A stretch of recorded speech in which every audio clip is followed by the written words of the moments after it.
Uh, Tony Blinken is the senior foreign policy advisor for Biden for President campaign, and he's already had an enviable career in foreign service. In the Obama-Biden administration, he served as the Deputy Secretary of State, the Deputy National Security Advisor, and at the beginning of the administration as Assistant to the President and National Security Advisor to Vice President Biden. He came over from the Senate with Vice President Biden, and in the Senate, he was the staff director for the Senate Foreign Relations Committee. That's where Tony and I worked together, him as a Democrat, me as a Republican. Before his time in the Senate, he worked in the National Security Council as a senior director during the Clinton administration. He's now on leave from West Exec Advisors. And Tony, we'd like to thank you for your service to the government and thank you for your time today. David, thank you. It's really a pleasure to be with you. Many hours together in the corridors of the Dirksen Senate building when we both worked on the Foreign Relations Committee staff. And it's nice to have this opportunity and this excuse to get back together. Well, Tony, a new president, a new administration gets to pick a great number of things. They even get to pick the curtains and the carpet and the couches in the Oval Office. But one thing they don't get to choose is what's in the inbox facing them on day one. It's been reported that outgoing President Obama told incoming President Trump that the greatest national security challenge that he would face would be South Korea. What do you think is going to be in your inbox, and what do you think the greatest national security challenge that you'll face will be? Well, David, I think what's abundantly clear to all of us is that right now, COVID-19 is the gravest challenge in all of its manifestations that we face probably since World War II. It's killed more Americans than died during World War I, and more Americans have perished than in every war, that the United States has fought since 1945, plus 9/11 combined. And of course, the recession it's unleashed represents the deepest downturn we've had since the Great Depression. And here's the problem. Leaving aside the impacts that we're feeling here at home, there are so many tails that could be wagging the COVID dog, and we're starting to see some of them. An emerging markets debt crisis, food insecurity, migratory upheavals, humanitarian disasters of one kind or another. And then more protectionism, more nationalism, more xenophobia, all of which can ricochet back on the United States. So I actually think the pandemic is a national security crisis of the first order. But the challenge is this, getting out from under that COVID rock, I believe, and Vice President Biden believes, requires asserting American leadership, not just at home, but abroad, and not running away from it. We both worked on a lot of these things together. When we've had previous global crises, nothing of this magnitude, but big ones, HIV/AIDS, and then later the financial crisis in 2008, 2009, or Ebola. The common denominator through Republican and Democratic administrations was U.S. engagement, U.S. leadership, finding ways to forge greater cooperation, greater coordination. We would seize the G7, the G20, the international financial institutions. The Bush administration, for example, with HIV/AIDS, saved literally millions of lives because the United States exerted its international leadership. But unfortunately, this time we haven't. We were chairing the G7 when the COVID-19 crisis emerged. We didn't do anything. We didn't even call a meeting. It took the French president, Macron, to convene the G7. The G20 has been totally ineffectual in the absence of US leadership, and I could go down the list. So that's the first thing. The other problem, though, of course, is that the world doesn't take a time out just because of COVID, and we can't afford to approach things sequentially. So the next president's going to have to basically walk and chew a lot of gum at the same time. So beyond getting COVID at control at home, there are a whole series of things that, as I said, we want to do to exert leadership on COVID abroad, but also a number of things that are at the top of the Vice President's agenda item, including rejoining the Paris Climate Accord, ending a number of the very unfortunate executive orders on travel restrictions, including the Muslim ban, and mostly reasserting our engagement and leadership with other democratic countries. We need to reach out in ways that we haven't over the last few years to our democratic partners to forge a free world agenda on the big ticket challenges, from COVID to China to cyber, you name it. Tony, we recently had Richard Haas share some of his thoughts with our members. And he wrote that if there's a Trump doctrine, perhaps it's a doctrine of withdrawal.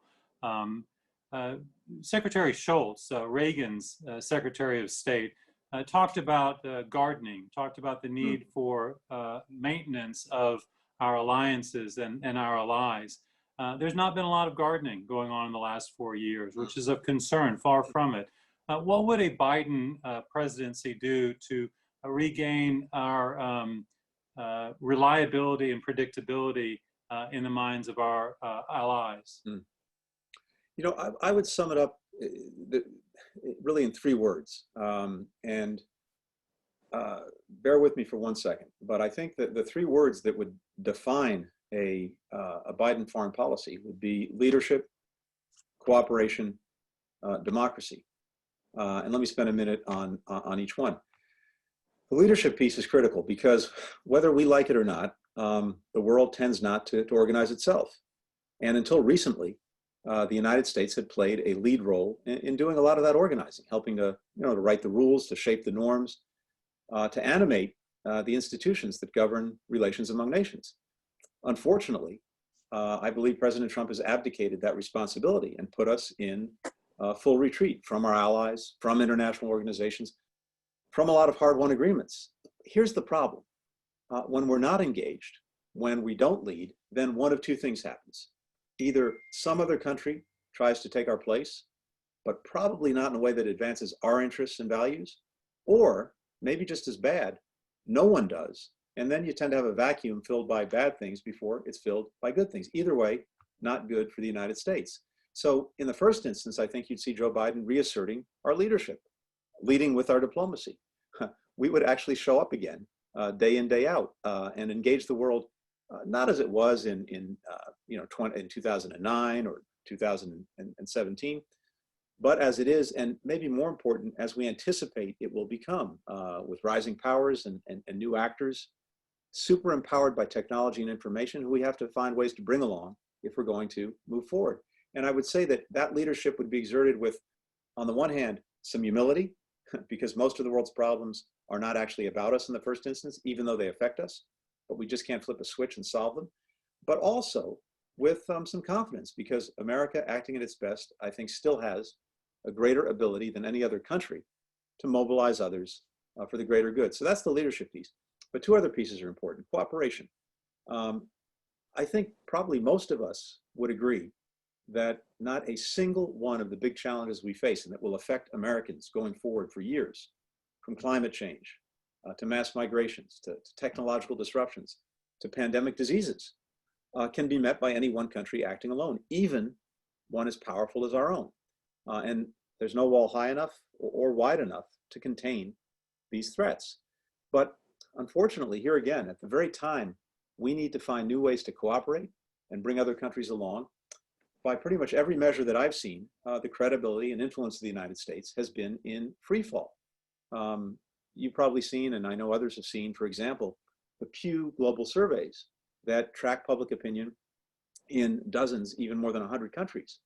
And the most recent one, which unfortunately has been pretty consistent, shows that people in dozens of countries have more confidence in Vladimir Putin and Xi Jinping to do the right thing when it comes to world affairs than they do in the President of the United States. So there's a lot of work to do to salvage our reputation, to rebuild confidence in our leadership, and to mobilize our country and our allies to meet a lot of these new challenges. Final word is this, democracy.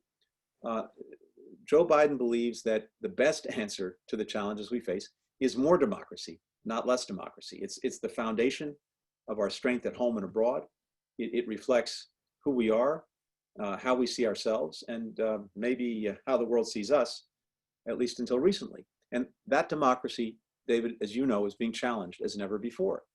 The strength of our democracy at home, I think, is directly tied to our ability to be a force for progress in the world and to mobilize collective action.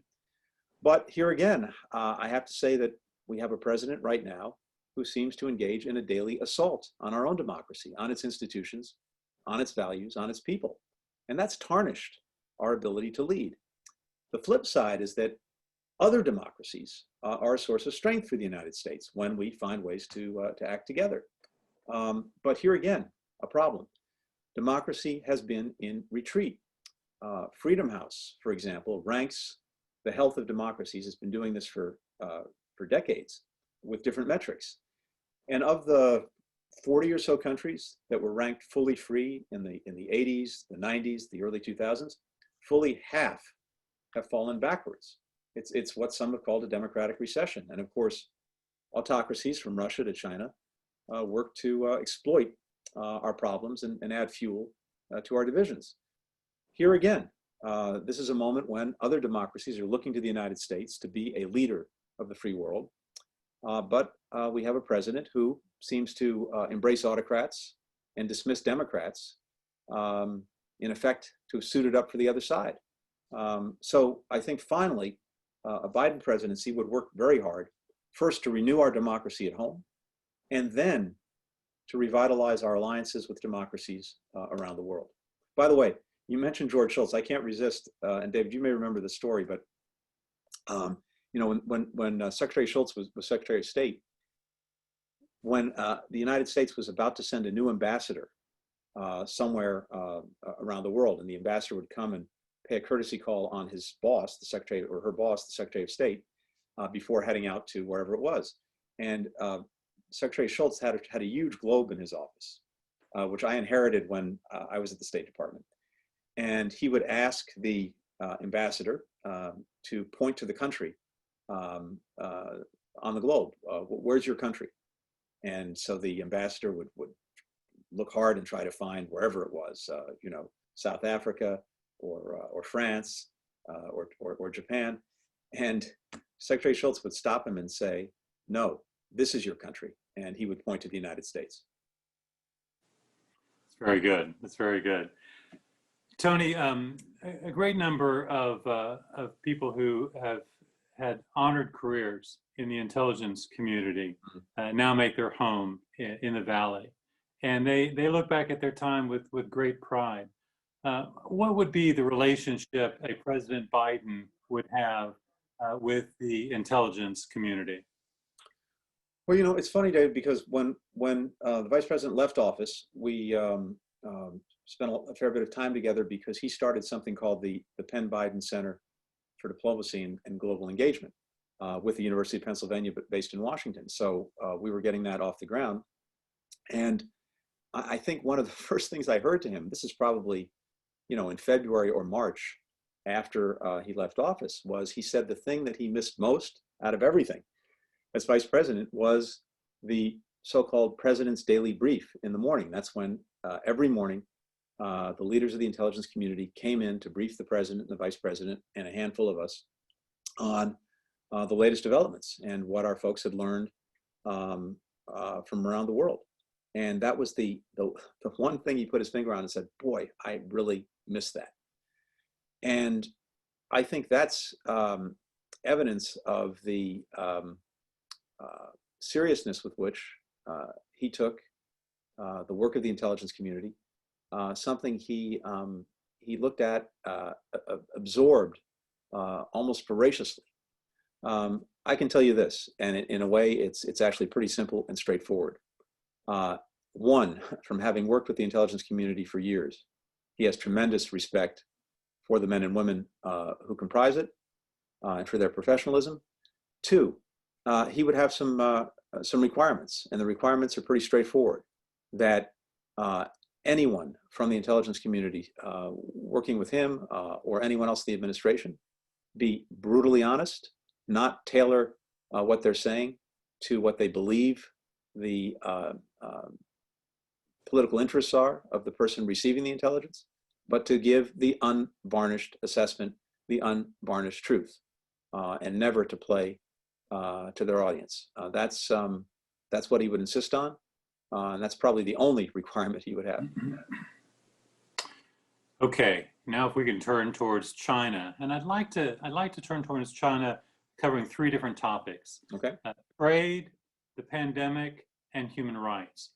And first on trade, Vice President Biden was in support of the Trans-Pacific Partnership, Admiral Harry Harding, the Pacific commander, talked about the TPP as having two carrier battle groups as far as the value in exerting U.S. influence and U.S. power into the Pacific.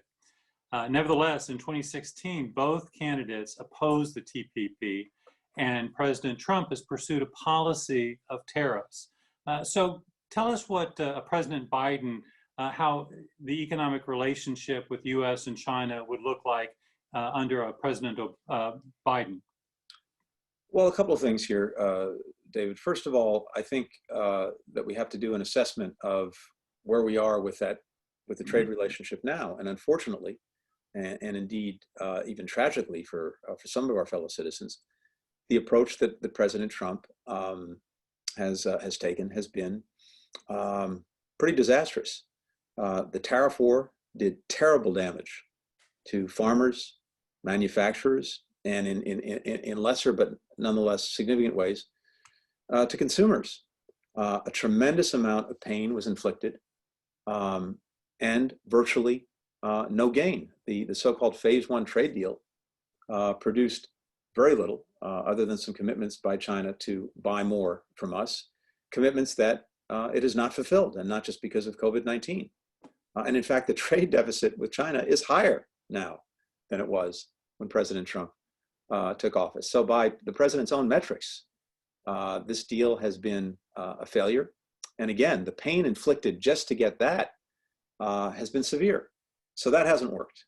And I think when you're looking at how to engage China on trade, you have to start with a couple of premises that I think the vice president starts with. One is we have to make sure we're investing in our own people to maximize their competitiveness. And he's laid out ways that he would do that. Second, you have to stand up for their rights. And that's what he would do, but not in the shoot from the hip way that the president has done with the tariff war.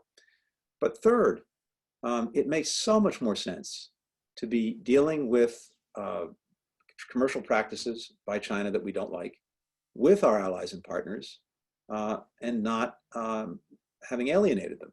There are so many countries that are similarly aggrieved by some of the things that China does. And they are fully prepared to work with us to try to curb the excesses that we're seeing. Alone, we're 25% of world GDP. When we're working with our partners and allies, we're 50 or 60%, depending on which ones are in on the deal. That's a lot harder for China to ignore. One example that's been reported early on, when President Trump made it clear that he wanted to confront China on trade, the French President Macron said, "That's great, we want to work with you on that. We have our own problems, they're similar to yours. We should all get together and deal with this." And it's been reported that President Trump said to him, "Are you kidding? The European Union's even worse than China. Why would I work with you?" Well, that's not going to get you very far. So I think you have to, again, start by investing in our own folks, make sure we're standing and fighting like heck for them when their rights are being abused, but do it with partners and allies, not in spite of them. Having said all of that, look, we've got, about 90% of the world's consumers living beyond our borders. So we need to be able to build the very best here, come up with the very best here, and sell it around the world. And again, as we were talking about earlier, if we're not writing and shaping the rules of trade, someone else is likely to be doing it, and probably not in a way that's as advantageous for us or that meets our values. But there are some things that have to change if we're going to continue to find ways to open markets and expand trade. And one of them that I just point to is making sure that we bring key stakeholders along from on the takeoff, not just at the landing. So many different constituencies and groups that have a stake in the impact of trade now, because of technology, because of information, have in effect veto power over the decisions of a national government. And so if you can't bring them along, whether it's labor, whether it's the environmentalists, whether it's advocates for transparency, et cetera, if you can't bring them along on the takeoff, we're no longer in a day when a national government can strike a deal behind closed doors and then present it as a fait accompli and have it be politically sustainable. So that's something that has to be factored in ways that we haven't before, whether it's with China or anyone else. On the coronavirus, there's a lot of questions and criticism about China's actions early on Yeah. in trying to prevent the spread of the virus. While they shut down domestic travel, you could not travel by air from Hunan to Beijing or Shanghai. Nevertheless, you could catch a flight from Hunan to London and then on to Boston and Dallas and Phoenix. So what should have happened with regard to China, and how will a Biden administration work with China and with the international community on the virus? You talked about that a little bit, but maybe specifically on how it Sure. should have been handled and what you do with China. Well, look, I think we have to back up even before the virus. And here's what happened. And again, you'll remember this too, because we worked on this on the Hill. The Bush administration and then the Obama Biden administration later saw pandemics as a growing threat. And our administration, the Obama Biden administration, building on some things as well that the Bush administration had done, put in place programs and people to help prevent, detect, and deal with pandemics, but including in China. So we had a very strong CDC presence in China. We had a dedicated White House office within the National Security Council. We had a program that was literally called PREDICT to detect the emergence of pandemics. Unfortunately, President Trump came in and his administration dismantled or defunded virtually all of these efforts. So the defenses that we had in place, the early warning that we had in place, was for the most part eliminated.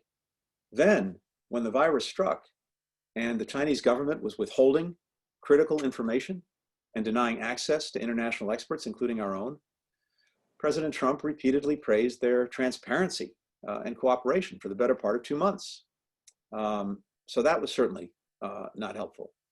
And then he walked away from the World Health Organization in the midst of a pandemic, instead of staying in and working to reform it, which in effect ceded our leadership in that organization to China. There are lots of explanations for why the president approached it that way. But at the end of the day, the failure to confront the Chinese government when it was so vital to do so, to get the information we needed, to get the access we needed, and possibly to have helped mitigate and headed off the virus, did not happen. I should say that it's not. This is not 2020 hindsight. At the very time the president was failing to insist that China live up to its responsibilities, Joe Biden was publicly warning him not to trust the Chinese government on this and imploring him to fight to get our experts in. That didn't happen. So I think going forward in a Biden administration, we would reestablish the White House office within the National Security Council. We'd stand up the PREDICT program again. We would insist on a strong CDC presence in China, and we'd re-engage the World Health Organization to give it some greater effectiveness and hopefully greater teeth so that we can prevent something like this from happening again.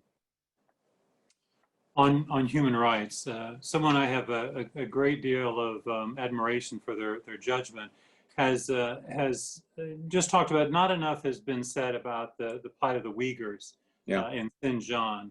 And I wonder how a Biden administration would look at that issue. China is a strategic competitor, a force on the global stage. But how would a Biden administration handle this? And would this be a topic for a summit of democracies that the vice president has talked about? Absolutely, yes. And I can tell you in the first instance how we wouldn't handle it. We would not handle it by having the president of the United States, as has been reported, greenlight concentration camps for Uyghurs, or say when protesters were pushing back against the efforts to repress democracy in Hong Kong, say that he stood with Xi Jinping as opposed to the protesters when it comes to Hong Kong. So that's a good place to start.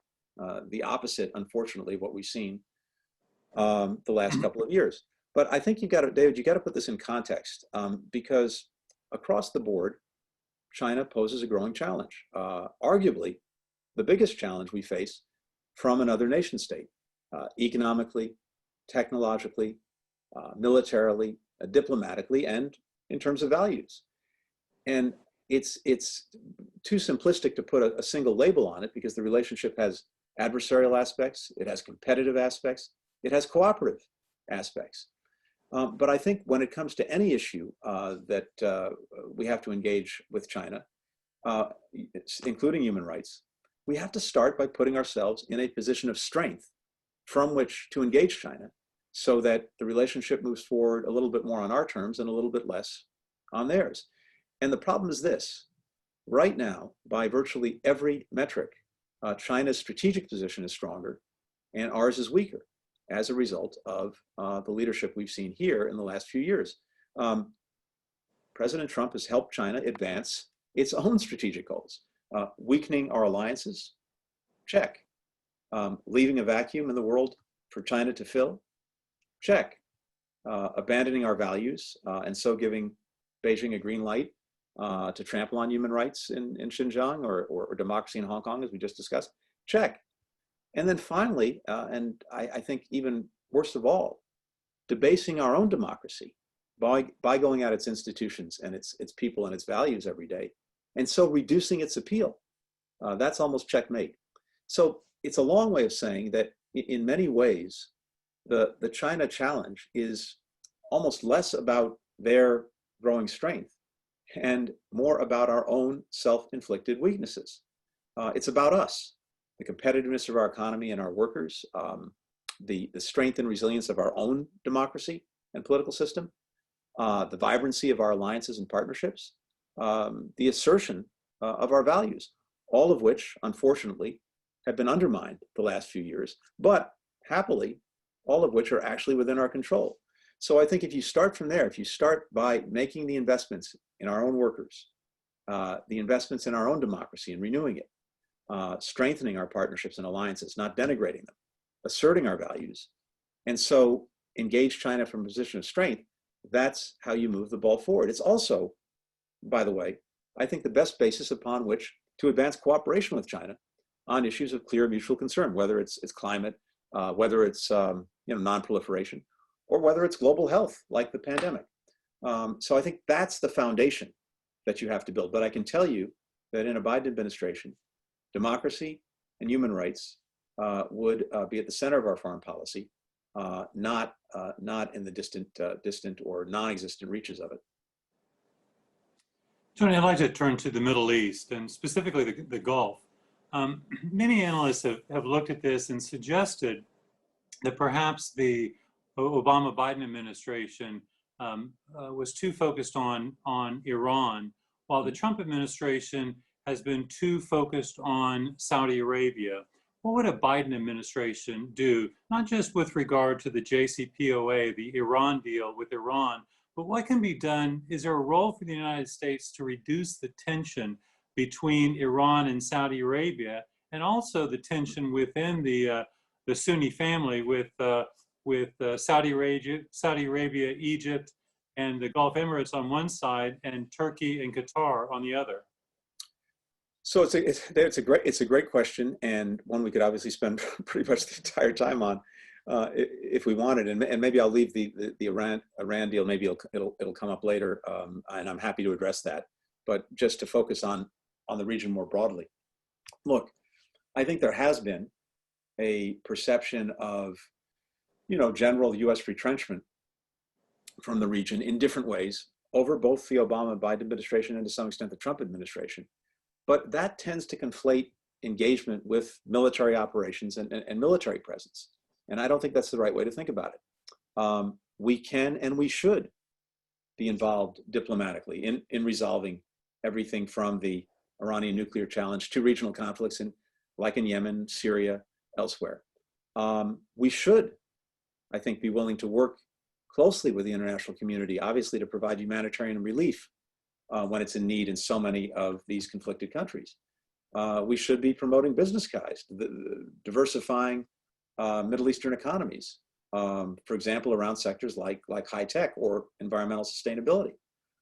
We should be expanding people-to-people exchanges once we get past COVID-19, especially with young people and entrepreneurs, something I worked on a bit when I was at the State Department, to try to build relationships with a rising generation.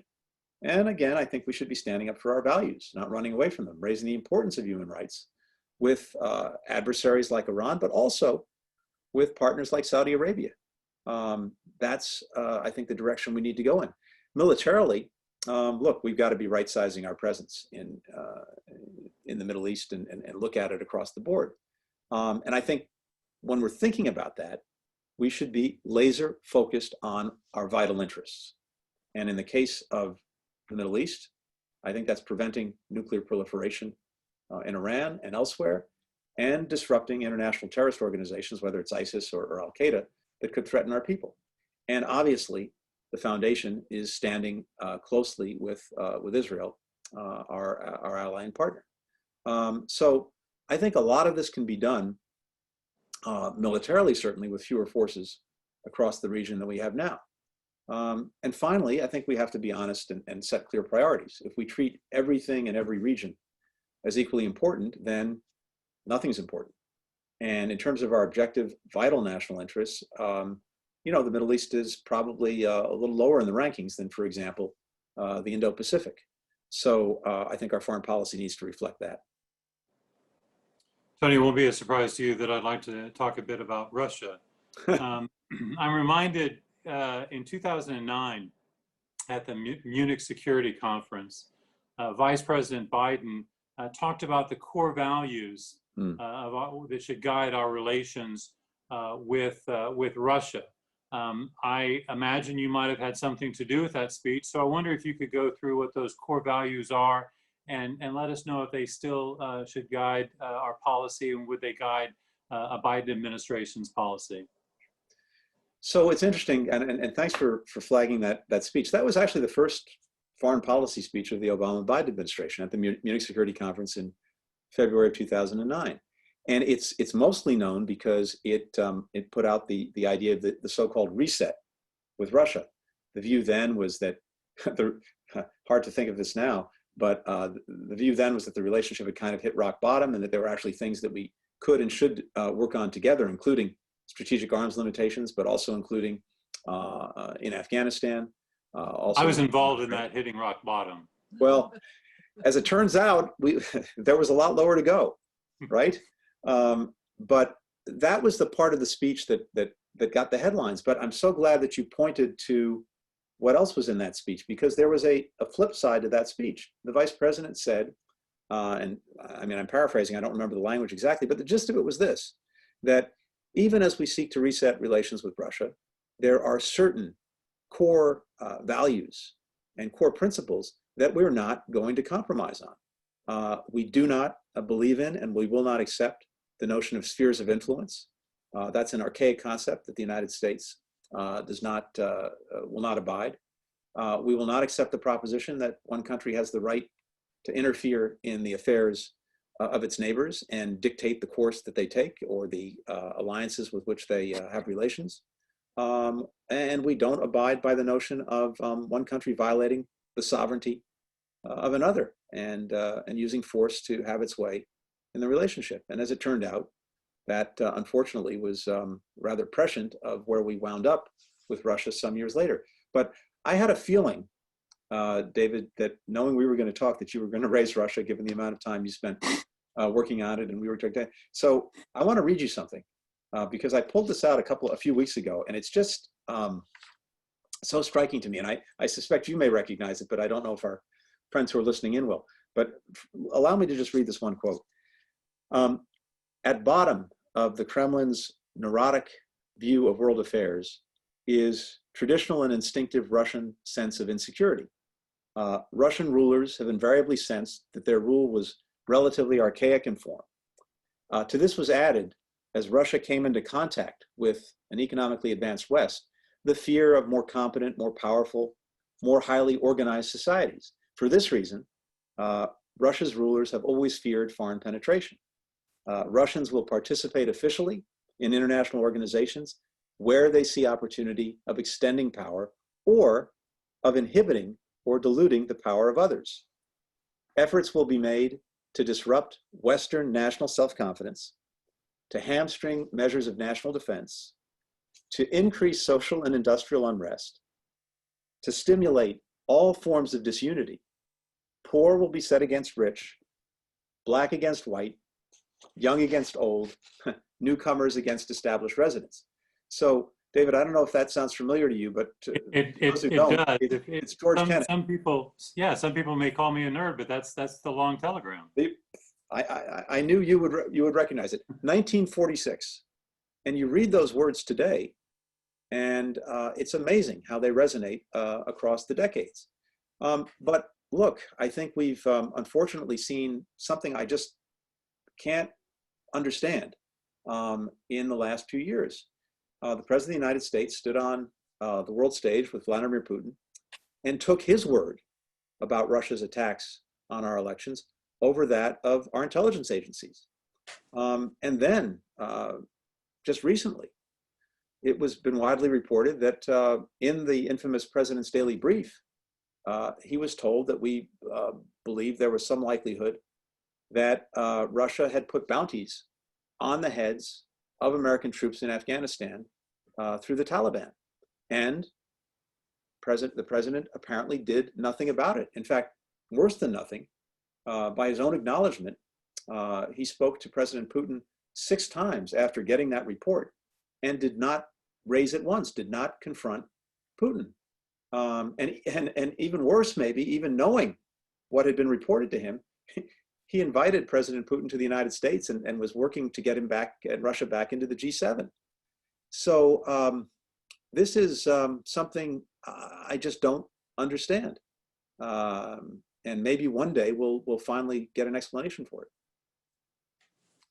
Thank you for that. You know, staying right near the area, there's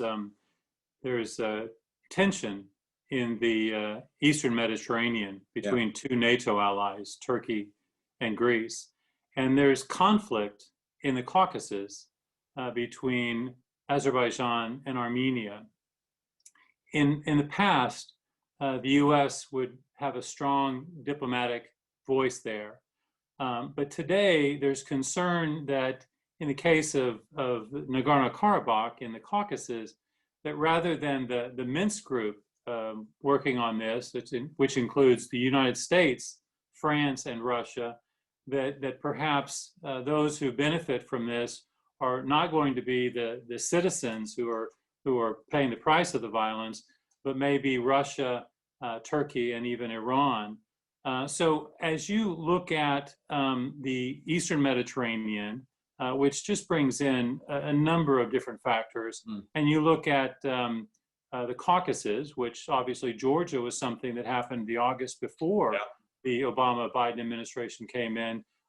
What diplomatic approach, how would you be guided in looking at these things?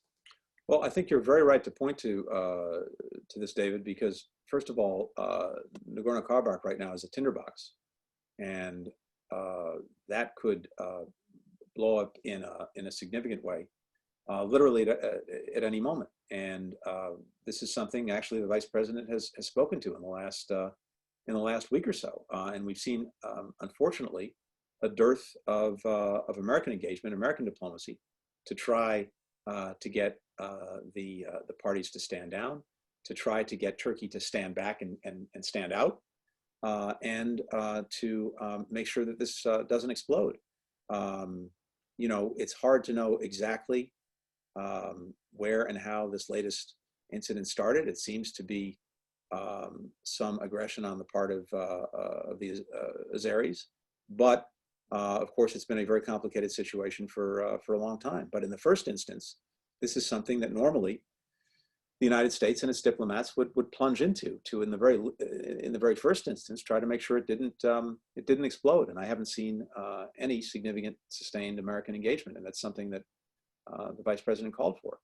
Well, not similarly, but the other aspects of the Med, you know, have huge challenges and complications. Libya being one that's particularly acute, that's going to take a lot of heavy lifting. And let me acknowledge that, you know, we arguably, when we ended up in a situation where Gaddafi was removed, although that was not the purpose of the intervention, that created a different kind of problem. in a vacuum that has been filled by a lot of bad things before it's been filled by good things. So there's a lot of work still to be done there. But the larger point here is, it's not that American diplomacy can necessarily fix all these things. It can't, but the total absence of American engagement is sure not going to get the job done. I've just got two more questions before we go to our members and guests with questions, and please do put those towards Joanna as she described. Tony, the hemisphere is important, especially for folks here. Vice President Biden suggested that the Trump administration had taken a wrecking ball to our policy in the Western Hemisphere. What are some of the things that we should expect from a Biden administration should he be elected? So this is a part of the world that he actually spent a lot of time in, both in the Senate, as you'll remember, particularly in Colombia at the time, from Plan Colombia to Peace Colombia, and then as vice president, very effectively in dealing with the challenge that we were facing with regard to the Northern Triangle, Honduras, El Salvador, Guatemala, and the folks who, in desperation, were fleeing their countries and coming through Mexico to the United States. And he worked very hard on that challenge, and he believed that the only way to really address it was to help these countries address some of the root causes of forced migration, the violence, the corruption, the lack of justice.